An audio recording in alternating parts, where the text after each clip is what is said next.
J'étais en train d'installer ma crèche à la maison et il m'est venu à l'esprit de penser qui aurait été le premier à en installer une.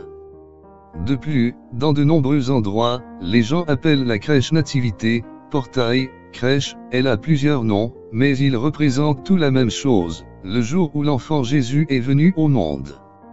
Il y a plusieurs façons de représenter ce jour, certains mettent juste l'enfant avec Marie et Joseph, d'autres mettent la Sainte Famille avec un âne et un bœuf, d'autres ajoutent les 3 rois mages et enfin si vous visitez les crèches de Noël vous aurez vu que beaucoup ils sont pleins de bergers, de maisons qui s'illuminent, de rivières avec de l'eau réelle, de moulins, de chameaux, de véritables œuvres d'art.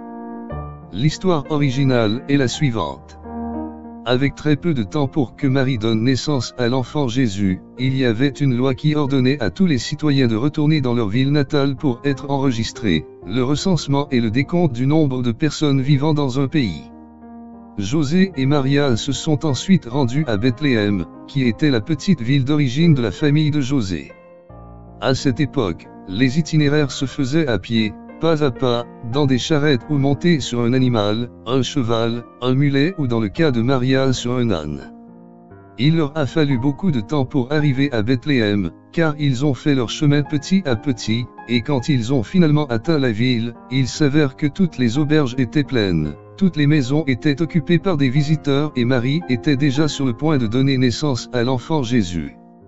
Ils cherchaient partout quelqu'un pour les abriter, mais toutes les portes auxquelles ils frappaient leur étaient fermées. Personne n'avait de compassion pour Marie qui souffrait, car Jésus allait naître. Finalement, quelqu'un leur offrit une étable pour s'abriter, et c'est dans cette mangeoire que l'enfant Jésus naquit, entouré de Marie, de Joseph, du petit âne qui les avait accompagnés sur la route, et d'un buffle qui dormait dans cette étable. Cela s'est passé il y a plus de 2000 ans, vous ne me direz pas que cela ne fait pas longtemps. Depuis lors, tout le monde s'est souvenu de cette date avec des célébrations, des réunions de famille, des dîners et bien sûr avec des célébrations religieuses. Mais, pourquoi mettons-nous un portail de Bethléem dans nos maisons? Qui a eu cette idée en premier? Eh bien, écoutez, la naissance de l'enfant Jésus a eu lieu il y a plus de 2000 ans, et ce n'est qu'en l'an 1223 qu'en Italie, un moine très pauvre, il lui est venu à l'esprit de se souvenir le jour de Noël avec une nativité au Bethléem. Ce moine était François d'Assise. Il était si pauvre qu'il s'habillait de haillons. Les haillons sont des vêtements très usés, avec de nombreuses taches et trous par lesquels le froid et l'eau s'infiltrent. Francisco vivait de ce qu'on lui donnait, un petit morceau de pain, une grappe de raisin, une pomme. Ce Noël-là, pour récompenser les bonnes gens qui partageaient leur nourriture avec lui, il décida de chercher une grotte, il parla à un villageois pour lui prêter un buffle et il demanda à un autre de lui prêter un âne. Il chercha une crèche, la crèche est l'endroit où l'on met de la paille pour les animaux dans l'étable afin qu'ils puissent manger les jours où ils ne sortent pas paître dans les champs, et bien sûr il manquait le plus important. Il est ensuite allé au village et a demandé si un bébé était né à cette époque. Il l'a trouvé et, en parlant à sa mère et à son père, les a convaincus d'y aller le 24 décembre car ils exécuteraient la représentation de la naissance de l'enfant Jésus. Puis, tout étant prêt, il fit une proclamation. Les proclamations étaient le moyen d'annoncer la nouvelle au peuple. On se tenait au milieu de la place de la ville et on annonçait telle ou telle nouvelle. François s'exécuta, se tint au milieu de la place et annonça à tous que le 24, dans la grotte de la montagne, ils exécuteraient la représentation de la naissance de l'enfant Jésus.